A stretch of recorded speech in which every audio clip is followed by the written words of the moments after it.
नमस्कार. महाराष्ट्रवनच्या या विशेष मुलाखतीत तुमचं स्वागत. महापालिका निवडणुकांच्या प्रचारात उशिरा उडी घेऊनही मनसेनं मतदारांना आपली दखल घ्यायला लावली आहे. मनसेचे अध्यक्ष राज ठाकरे यांच्या भाषणांना, सभेला जी गर्दी होते आहे त्यावरून ते स्पष्टही होत आहे.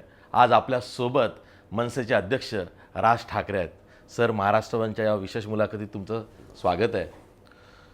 कुठलाही राजकीय पक्ष असेल किंवा नेता असेल त्याला बॅड पॅच चुकलेला नाही, पण तरीसुद्धा तो उभारी घेतो आणि तुम्ही उभारी घेणार हे संबंध महाराष्ट्राला माहिती आहे. उभारी घेण्यासाठी मनसेकडे रोडमॅप काय आहे?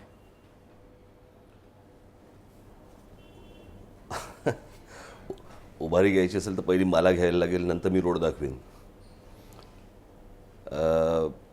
इच्छाशक्ती मला असं वाटतं ही सगळ्यात महत्त्वाची आहे.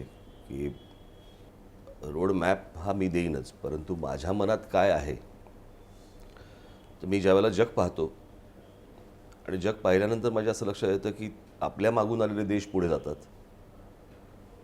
मग आपण असं काय घोडं मारलं आहे? अशा कोणत्या गोष्टींची कमतरता आपल्याकडे आहे? मग असं काय कुठच्या तरुणांमध्ये काय टॅलेंटची कमतरता आहे का? कुठची गोष्ट आहे? सर्व गोष्टी निसर्गानेही दिलेल्या आहेत, मग कमी कुठे पडतो आहे? आणि ते करण्याची इच्छाशक्ती ही माझ्यात दांडगी असल्यामुळे मला असं वाटतं की मी ते कितीही चढउतार जरी आले तरी माझ्या मनाचा जो निश्चय आहे तो ढळत नाही. ही निवडणूक थोडी वेगळी दिसते. अनेक मागच्या निवडणुकांमध्ये आपण बघितलं ते या निवडणुकीत दिसत नाही. सर्व पक्षांचा एकसारखा प्रचार दिसत नाही. एकीकडं आरोप प्रत्यारोप, दुसरीकडं पैशाचा झगमगाट आणि तिसरीकडं तुमच्यासारखा एक नेता जो आपली एक महापालिका घेऊन आम्ही काय काम केलं, काय काम करू पाहतोय हे सातत्यानं सांगतोय. तुम्ही जेव्हा सांगता की मी हे काम केलेलं आहे नाशिकमध्ये आणि मला पुन्हा हे काम इतर महापालिकांमध्ये करून दाखवायचं आहे, त्याचवेळी इतर जे मुख्य पक्ष आहेत ते पैशाचा झगमगाट असेल किंवा आरोप प्रत्यारोप असेल त्याचा दावा करतायत, तर याकडे तुम्ही कसं बघता? नाही, मला पहिली एक गोष्ट सांगा, आपण निवडणूक लढवतो कशासाठी? आपण मतदारांसमोर जातो आणि आपण मतदारांना सांगतो की आम्ही तुमच्यासाठी हे करू, हे करू, हे करू, हे करू, हे करू. मला असं वाटतं निवडणूक त्याच्यासाठी असते. आणि तुमच्या हातामध्ये ज्या वेळेला ती सत्ता येते त्यावेळेला तुम्ही जे लोकांना सांगितलेलं असतं ती गोष्ट करण्यासाठी म्हणून तुमच्या हातात आलेली ती ताकद असते किंवा ती सत्ता असते. आणि मग तुम्ही लोकांना एक सांगायचं आणि सत्तेत आल्यानंतर ती गोष्ट करायची नाही आणि मग परत पुढच्या वेळेला येऊन सांगायचं आम्ही परत तेच करू. हे किती काळ चालणार? मी ज्या वेळेला नाशिकमध्ये गेल्या 5 वर्षापूर्वी मी एक गोष्ट सांगितली, बाबा माझ्या हातात तुम्ही देऊन बघा, मी तुम्हाला नाशिक वेगळं दाखवतो. आता मी जेव्हा दाखवतो म्हटल्यानंतर ती जबाबदारी आता लोकांनी जबाबदारी माझ्यावर टाकली, आता ती माझी जबाबदारी आहे की ते मी पूर्ण करणं. म्हणजे ज्या गोष्टी मी बोललो देखील नव्हतो 5 वर्षापूर्वी अशा अनेक गोष्टी मी नाशिकमध्ये आणल्या.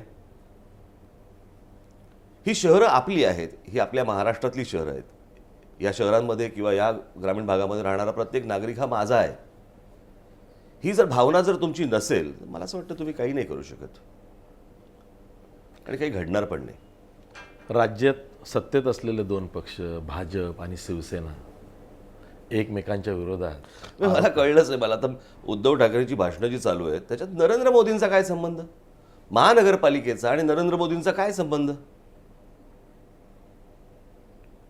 आज पण भारतीय जनता पक्ष पण ज्या प्रकारे बोलतोय किंवा खास करून शिवसेना, आता परवा दिवशी कुठे ते नाशिकला गेले तर तिकडे महानगरपालिकेचे विषय सोडून शेतकऱ्यांच्या कांद्याचा भाव, मुळात ह्यांच्याकडे काही नाही आहे, सांगण्यासारखं काही नाही आहे, दाखवण्यासारखं काही नाही, कुठचीच गोष्ट नाही आहे. आहेत काय तर फक्त पैसे. आणि म्हणून आजही त्यांना होर्डिंगवरती माननीय बाळासाहेबांचे फोटो टाकावे लागतात. ते टाकावे, तो त्यांचा विषय.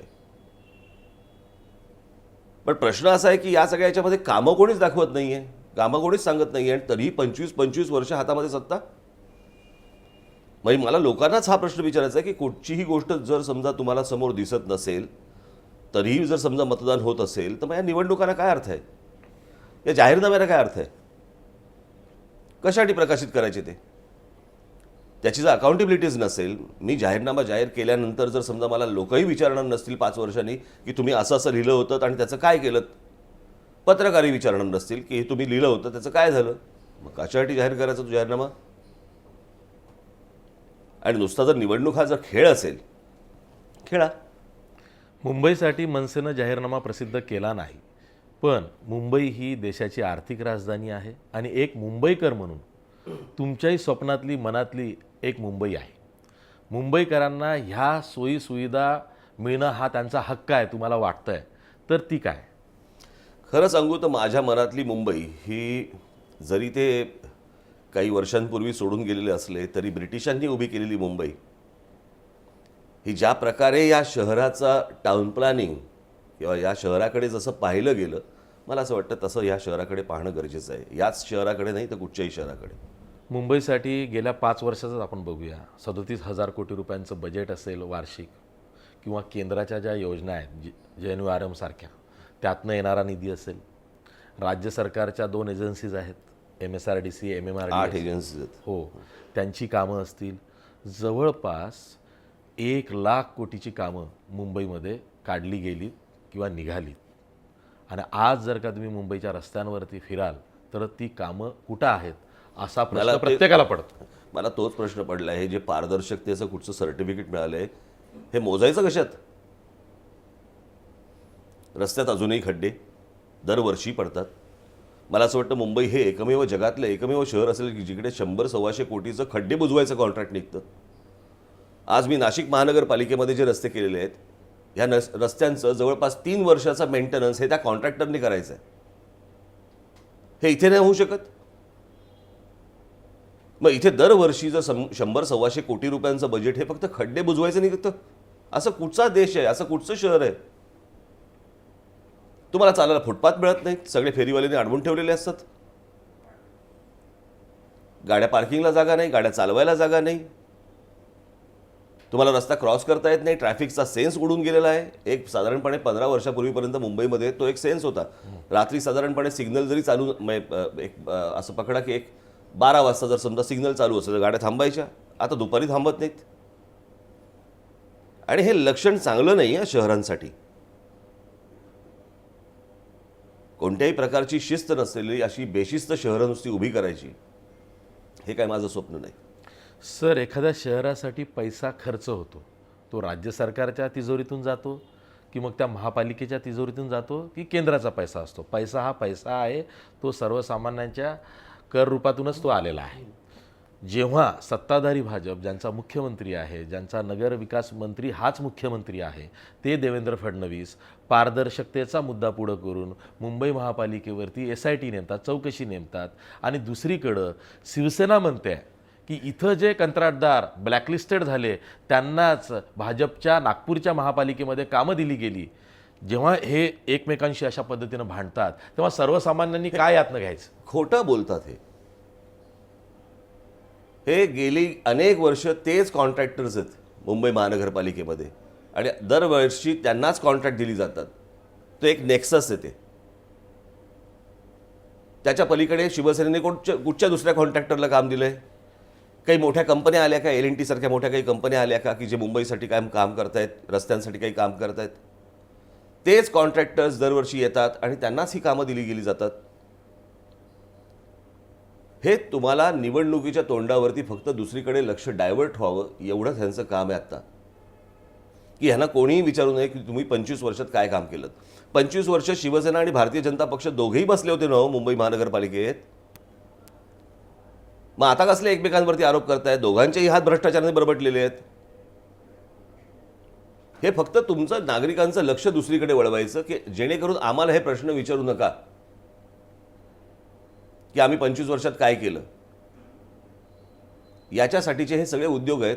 आणि ह्यात जर समजा गोष्टींना जर हुरळून जर समजा परत मतदान होणार असतील, हे खरं नाही या शहरांचं. एकीकडं शिवसेना पक्षप्रमुख उद्धव ठाकरे म्हणतायत की आम्ही युतीमध्ये 25 वर्ष सडलो. टीकाकार म्हणतायत तुम्हाला सडण्याचा कुजण्याचा वास इतका उशिरा का आला. दुसरीकडं मुख्यमंत्री म्हणतायत की आता जर का पाठिंबा शिवसेनेला काढायचा असेल तर त्यांनी विचार करावा. तुम्हाला काय वाटतं 23 फेब्रुवारी नंतर? खोटं आहे सगळं. हे सगळं खोटं आहे. हीच गोष्ट त्यांनी कल्याण डोंबिवलीला केली, हीच गोष्ट त्यांनी विधानसभेला केली, हीच गोष्ट आता महानगरपालिकेला करत आहेत. मग इतका अनुभव येऊन देखील जर समजा लोकांना हे समजणार नसेल तर काय उपयोग याचा? काल परवाकडेच मला असं वाटतं अमित शहांचं काहीतरी स्टेटमेंट आलं ना, निवडणुकीनंतर आम्ही एकत्र येऊ. मग घालताय कशाला शिव्या? हे फक्त त्यांना दाखवता काही येत नाही म्हणून हे सगळे धंदे सुरू आहेत. तुमचं पेपरवर्क खूप चांगलं असते, त्यामुळं मुंबईतल्या मतदाराचा तुम्ही अभ्यास केलेला आहे.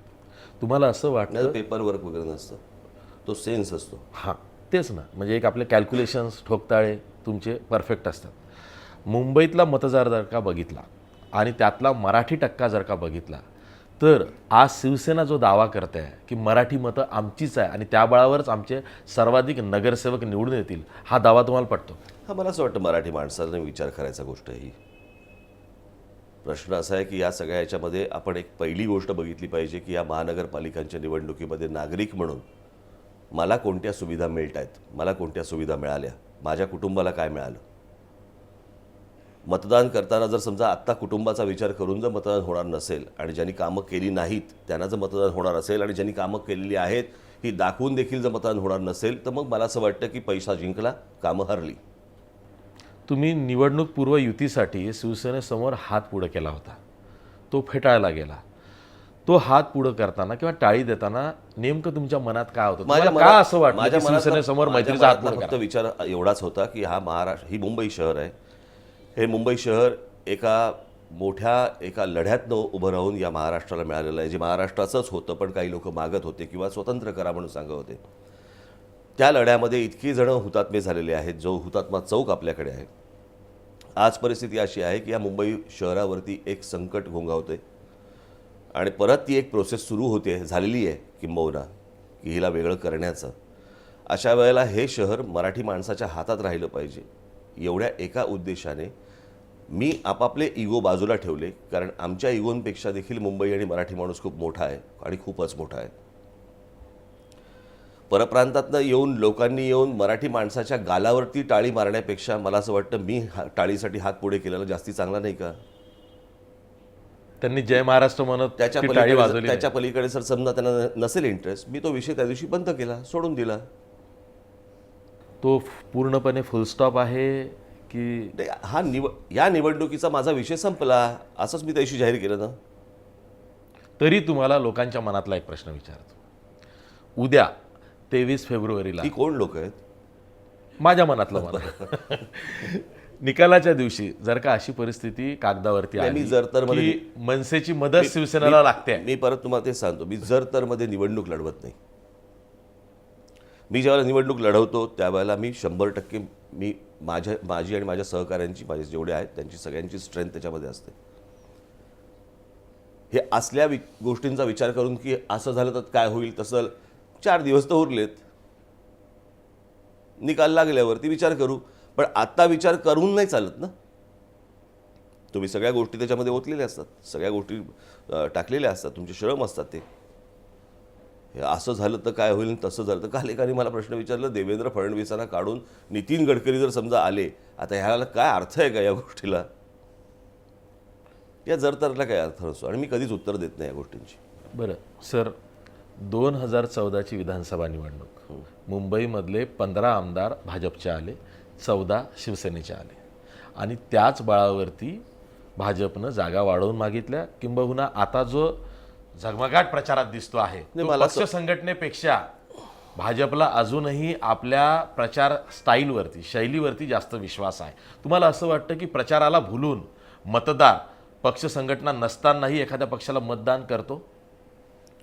मला तुम्हाला फक्त एकच गोष्ट सांगायची की तुम्ही, मला असं वाटतं इंटरव्ह्यू माझा घेत आहे, त्याच्यामुळे तुम्ही शिवसेना भाजपचे प्रश्न आहेत त्यांना विचारा. ठीक आहे, मी तुमच्याविषयी विचारतो. तुमचे 14 नगरसेवक 2012च्या मुंबई महापालिका निवडणुकीत निवडून आले होते. त्यातल्या 28 निवडून आले होते आणि त्या 28 पैकी अनेकांनी चांगलं काम केलं. म्हणजे नावं सांगता येतील. त्यांनी आपली वेगवेगळी प्रकरणं काढली, स्थायी समितीमध्ये ते भांडले. त्या लोकांनी जी कामं केली ती प्रचारात मनसेनं किती दाखवली, किती सांगितली? नाही, या सगळ्या याच्यामधली एक गोष्ट लक्षात घ्या. आता मी पुण्याला जेव्हा गेलो तेव्हा पुण्याला मी ही गोष्ट दाखवलीच. माझ्याकडे वेळ कमी असल्यामुळे शेवटी ते प्रेझेंटेशन करणं, या सगळ्या गोष्टी मुख्यत्वे ज्या वेळेला नाशिक महानगरपालिका हातामध्ये आली त्यावेळेला सतत जे 25 वर्ष ज्यांच्या हातामध्ये सत्ता आहे त्यांना जे प्रश्न कधी टोचून विचारले गेले नाहीत ते सतत टोचून मला प्रश्न विचारले जात होते गेली 5 वर्ष. नाशिकमध्ये काय झालं? त्या नाशिक महानगरपालिकेची सत्ता ज्यावेळेला माझ्याकडे आली किंवा माझ्या पक्षाकडे ज्यावेळेला आली त्याच्यानंतर नाशिकमध्ये काय केलं हे लोकांसमोर उभं करणं हे मला असं वाटतं मला सर्वात महत्त्वाचं होतं. की तुम्ही जे सतत मला विचारत होतात काय झालं नाशिकचं, काय झालं नाशिकचं, आणि काय म्हणू आपण त्याला, तुम्हाला जेवढं त्या गोष्टीबद्दल एक वाटत होतं की बाबा नाशिकमध्ये यांनी काही केलंच नाही, आणि हे जे सतत दाखवलं गेलं, सतत जे सांगितलं गेलं, मला असं वाटतं की ती गोष्ट लोकांसमोर येणं गरजेचं आहे की या माणसाच्या हातात किंवा या पक्षाच्या हातामध्ये ज्यावेळेला एखाद्या शहराची सत्ता येते त्यावेळेला त्या शहरामध्ये काय कायापालट होतो हे मला असं वाटतं प्रेझेंट करणं हे मला या निवडणुकीत महत्त्वाचं वाटलं. आत्ता माझ्या सगळ्याच नगरसेवकांनी उत्तम काम केलेलं आहे की त्यांचं काम न दाखवणं वगैरे अशातला भाग नाही आहे, परंतु शेवटी एक प्रेझेंटेशन ज्यावेळेला तुम्ही सभेमध्ये करता त्याला पण एक वेळ तेवढाच तुम्हाला द्यावा लागतो, नाहीतर ते सगळं रेंगाळत जातं आणि ते घरंगळत जातं. आणि म्हणून मी नाशिकचं जे एवढं काम आहे तेवढं समोर लोकांसमोर आणलं. तुम्ही आता म्हणालात ना की मला टोचून टोचून प्रश्न विचारले जातात, सतत. हो, सतत विचारले जातात. याचं- का विचारले जातात मी थोडंसं अदरवाईज एक मिनटं, माझं असं म्हणणं आहे की त्याच्यामध्ये तुम्ही म्हणाल की नाही तुमच्याबद्दल आम्हाला प्रेम आहे, तुमच्याबद्दल एक प्रश्न असा आहे. ज्यावेळेला ब्ल्यूप्रिंटचा विषय होता त्यावेळेला मला सतत काय झालं ब्ल्यूप्रिंटचं ज्या दिवशी जाहीर केली त्याच्यानंतर आजपर्यंत एकाही पत्रकारांनी मला विचारलं नाही की त्या ब्ल्यूप्रिंटमध्ये काय आहे किंवा ती ब्ल्यूप्रिंट आम्ही वाचली. तो आपण म्हणूया ना दुर्दैवी योगायोग होता, त्या दिवशी युती तुटली होती, नाही, तो नाही मुहूर्त थोडा चुकला असं आपण म्हणूया. नाही त्याचा विषयच येत नाही ना, पण जाहीर केली ना मी त्या दिवसाबद्दल बोलतच नाहीये. जे तुम्ही मला सतत विचारत आलात, तुम्ही म्हणजे तुम्ही नाही, तुम्ही मला जे सतत विचारत आलात की काय झालं आणि त्या सरकॅस्टिकली अगदी असायचं काय झालं काय तुमच्या त्या ब्ल्यूप्रिंटचं काय झालं आणि अजून झाली नाही वाटतं, हे जे सगळं होतं हे जाहीर झाल्यावरती वाचली तरी का?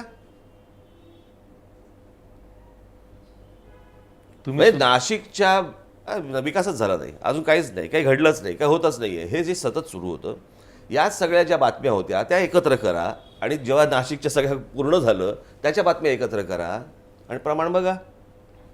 तुम्ही जसं मगाशी म्हणालात की मला टोचून विचारलं जातं, सतत नाही विचारलं मला जातं. टोचून विचारा. हे का सांगतो ना बरं, एकदा ऐकून तर घ्या. हे का माहित आहे का, महाराष्ट्राला आणि बहुतेक मराठी माणसाला असं वाटतं ना की तुम्ही जे काही करता ना ते पोटतिडकी न करता राज्याच्या भल्याचा विचार करूनच बोलता, भलेही त्यामध्ये सातत्य नसेल. कदाचित तुमचे हितचिंतक पण जे खरे टीकाकार आहेत ते असं म्हणतात की राज ठाकरे स्वतः गृहीत धरतात. नाही तुम्ही काहीतरी भलतीकडेच घेऊन चालत. मी काय विचारतो आणि मी काय बोलतो आणि तुम्ही कुठे बोलतो. नाही. माझं म्हणणं एवढंच आहे, टोचून विचारताना मला टोचून विचारा. तुम्ही पत्रकार आहात, विचारा काय विचारायचं ते. इतर पक्षानेही विचारा. ते विचारताना मला दिसत नाही. काय केलं काय 25 वर्ष असं विचारता का? 25 वर्षामध्ये इतके पैसे वाया गेले आणि कोणतीही कामं झाली नाहीत याच्याबद्दल तुम्ही सडकून बोलता का? नाही. तिथे टोचून विचारता का पत्रकार परिषदांमध्ये? नाही. माझा आक्षेप इकडेच आहे. माझ्यावरती बोलण्याचा माझा आक्षेप नाही आहे. मुंबई महापालिकेची निवडणूक सुरू झाली म्हणजे प्रचार सुरू झाला, पारदर्शकतेचा मुद्दा भाजपनं काढला आणि दुसऱ्या दिवशी आर्थिक पाहणी अहवाल आला ज्यामध्ये मुंबई महापालिका पारदर्शकतेच्या मुद्द्यात क्रमांक 1 आहे हे सांगितलं गेलं. भाजप तिथं आडवं झालं आणि शिवसेना तोच मुद्दा घेऊन प्रत्येक भाषणामधनं दाखवते. मला पारदर्शकता कशात मोजायची एकदा तर समजून सांगा ना मला. रस्त्यातल्या खड्ड्यात मोजायची, फेरीवाल्यांनी भरलेल्या फुटपाथवरती भरायची, की मुलांसाठी कुठची मैदानं उपलब्ध होत नाही आहेत, मैदानं जे उपलब्ध झाली ते हे प्रायव्हेट क्लब करतात तिथे क्लबसाठी जागा घेतात प्रत्येकजण नगरसेवक आणि आमदार. चांगली हॉस्पिटल्स तुम्ही उभी करत नाही आहात, सुविधा देत नाही आहात. महानगरपालिकांच्या मराठी शाळा बंद होत आहेत आणि उर्दूचा टक्का वाढतोय शाळांचा. पारदर्शकता मोजायची कशात ते तर एकदा सांगा. आणि हे सर्टिफिकेट देणारे कोण, कोणी मागितलं होतं? मला हे अनाकलनीय आहे. हे सर मला एक आक्षेप आहे तुम्ही मागचा जो राज्यव्यापी दौरा काढला होता, कसा? मागचा जो दौरा होता राज्याचा, त्याला उत्स्फूर्त प्रतिसाद मिळाला होता. तुम्ही कोल्हापूरपासून सुरुवात केली होती आणि थेट अमरावतीपर्यंत गेला होतात आणि ठिकठिकाणी तुम्हाला इतर पक्षाचे कार्यकर्तेसुद्धा भेटायला आले होते. तेव्हा माझ्यासारख्या पत्रकारांना बघून असं वाटलं होतं की राज ठाकरे हे राज्य व्यापू शकतात, असं नेतृत्व आहे. पण त्यानंतर तुम्ही दौरा काढला नाही, तुम्ही उर्वरित महाराष्ट्राचंही फारसं बोलला नाहीत, तुम्ही स्वतःला मुंबई, ठाणे, नाशिक, पुण्यापुरतीच मर्यादित ठेवलं. नाही, असं नाही आहे तसं. काही गोष्टी ज्या घडायला पाहिजे होत्या त्या नाही दुर्दैवाने घडल्या. पहिली गोष्ट म्हणजे मी दौरा केल्यानंतर ज्या प्रकारचं माहोल तिथे ज्याला उभं राहिलं होतं, मी कोणावरती दोष देत नाही आहे कोणाला या सगळ्या गोष्टींचा, परंतु आमचेही काही लोक कमी पडले ह्या सगळ्या याच्यामध्ये की ते सगळ्या गोष्टी मेंटेन करणं किंवा त्या गोष्टी राखणं याच्यामध्ये काही गोष्टींमध्ये थोडंसं कमी पडले काही ठिकाणी. काही जणांनी तर उत्तम काम केलं, त्याच्यामध्ये काही प्रश्न नाही आहे. परंतु हे सगळं करत असताना शेवटी एक गोष्ट तुम्ही विसरतात. बाकीचे जे नेते आहेत ते एस्टॅब्लिश्ड एका पक्षाचे कोणीतरी नेते आहेत. त्यांनी पक्ष नाही उभा केला. इथे मला पक्ष उभा केला आहे मी, आणि तो पक्ष जेव्हा मी उभा करतो त्यावेळेला ह्या सगळ्या गोष्टींना एक प्रोसेस असते, त्याला वेळ लागतो. कधी यश येतं, कधी अपयश येतं, या सगळ्या गोष्टी घडत राहतात. परंतु इथे शेवटी मला हे सगळं एकट्याला हाकायचं आहे, माझ्याबरोबरच्या सहकाऱ्यांचं. त्यांना ते करायचं नाही आहे. त्यांना ते इतक्या वर्षांच्या पक्षाच्या गोष्टी मिळालेल्या आहेत, त्याच्यामुळे त्यांनी काही पक्ष नाही उभा केला आहे. हा जर समजा फरक आपण पकडला तर तुमच्या लक्षात येईल की या सगळ्या गोष्टीला प्रोसेसला एक वेळ लागतो. जो प्रश्न तुम्ही मला विचारताय तो गेल्या 60-60 वर्षाच्या पक्षांचा जो अनुभव आहे त्याच्यावरती तुम्ही मला 10 वर्षात मोजताय. अपेक्षा जास्ती असू शकतात, हे मला मान्य आहे. परंतु ज्यांच्याकडनं अपेक्षा नाही त्यांच्या हातात सत्ता दिली जाते, आणि ज्याच्याकडे अपेक्षा आहे त्याच्या हातात काहीतरी तुम्ही खुळखुळा देत आहेत, हेही बरोबर नाही. हे वाक्य पण ऐकून ऐकून कंटाळलो मी आता. नाही, काय आहे, अपेक्षा जास्ती आहेत, मग द्या ना हातात. ज्यांच्याकडनं अपेक्षा नाहीत, जे 25-25 वर्ष काही काम करत नाहीत, त्यांच्या हातात सत्ता का? ते पैसे दाखवतात म्हणून, होर्डिंग्स दाखवतात, जाहिराती दाखवतात. असं कसं करून झालं? मी आज जो तुम्हाला जे मी प्रेझेंटेशन केलं हे फक्त 5 वर्षातलं आहे. आणि मला सांगा की स्वातंत्र्य मिळाल्यानंतर आजपर्यंत 2017 पर्यंत एखाद्या तरी राजकीय पक्षाने आपण 5 वर्षात काय काम केलं याचं प्रेझेंटेशन कधी केलंय का? तेच तर वेगळं पण आहे ना तुमचं, म्हणून अपेक्षा आहे. हो, मग द्या ना हातात. अपेक्षा आहेत ना, मग द्या हातामध्ये सत्ता. सर, 2014ची मोदी लाटही तुम्ही बघितली, तिचा फटका तुमच्या पक्षालाही बसला, तोही तुम्ही अनुभवला. आणि आता या निवडणुकीदरम्यान तुम्ही ठिकठिकाणी फिरताय किंवा तुम्हाला फीडबॅक येतोय. तुम्हाला काय वाटतं, ही जी सध्याची निवडणूक आहे, 10 महापालिका, 25 जिल्हा परिषदा, 283 पंचायत समित्या, एक प्रकारे मिनी विधानसभा निवडणूक आहे, ही गेम चेंजर आहे महाराष्ट्राच्या राजकारणात? कसं आहे, आत्ता जर समजा तुम्ही भारतीय जनता पक्ष बघितलं तर या भारतीय जनता पक्षाकडे स्वतःचे उमेदवार नाहीत. काँग्रेस आणि राष्ट्रवादीची माणसं घेऊन जर हे निवडणुका लढवणार असतील तर म्हणजे काय फक्त लेबल बदललं, याच्या पलीकडे माणसं नाही बदलली. कारण अख्ख्या महाराष्ट्रामध्ये भाजपकडे माणसंच नाही आहेत. या शहरांमध्ये ह्यांना उमेदवार सापडत नाहीत. म्हणजे काल मी म्हटलं ना, 52 साली जन्माला आलेल्या जनसंघ, ज्याचा 80 साली भारतीय जनता पक्ष झालं, त्याच्यानंतर आज 2017ला पण जर समजा ह्यांना उमेदवार सापडत नसतील, आज पुण्यासारख्या ठिकाणी जर समजा एखादा बिल्डर जर समजा ठरवणार असेल पुण्याचं भवितव्य आणि तिथले जे भारतीय जनता पक्षाचे उमेदवार कोण असावेत ते, धन्य झालं. जे इतकी वर्ष भारतीय जनता पक्षामध्ये काम करतात त्यांना बाजूला, आणि एक बिल्डर ठरवणार पैशाच्या जीवावरती. ही जर परिस्थिती असेल तर कसला गेम चेंजर आणि कसलं काय घेऊन बसलोय आपण? राज ठाकरेचं सगळं वेगळं आहे, निवडणुकीचं तंत्रही वेगळं आहे. म्हणजे बघा, आज सर्वांनी स्वतःच्या शेवटच्या सभा लावून घेतल्या. तुम्ही आज प्रचाराच्या शेवटच्या दिवशी एकही सभा लावली नाही. कालची जी कबूतरखान्याची सभा झाली त्याला अमित ठाकरे पण होते, आणि एक मनसेचा जो कार्यकर्ता आहे, मनसैनिक जो आहे, त्याला चांगलं वाटलं, समाधान झालं. मी हा प्रश्न, शेवटचा प्रश्न विचारतो. अमितच्या तब्येतीला घेऊन उलटसुलट चर्चा आहे. मला तुमच्या तोंडून ऐकायचं आहे की नेमकं असं काय झालं की राज ठाकरे हल्ले. नाही, कुठचाही बाप हलेल ना. परंतु कालच्या सभेला होता, आता हा काय उभा आहे? काही नाही, व्यवस्थित आहे. यस, हे होते राज ठाकरे. दिलखुलास संवाद त्यांनी साधलेला आहे. माझ्यावर चिडलेले नाही आहेत.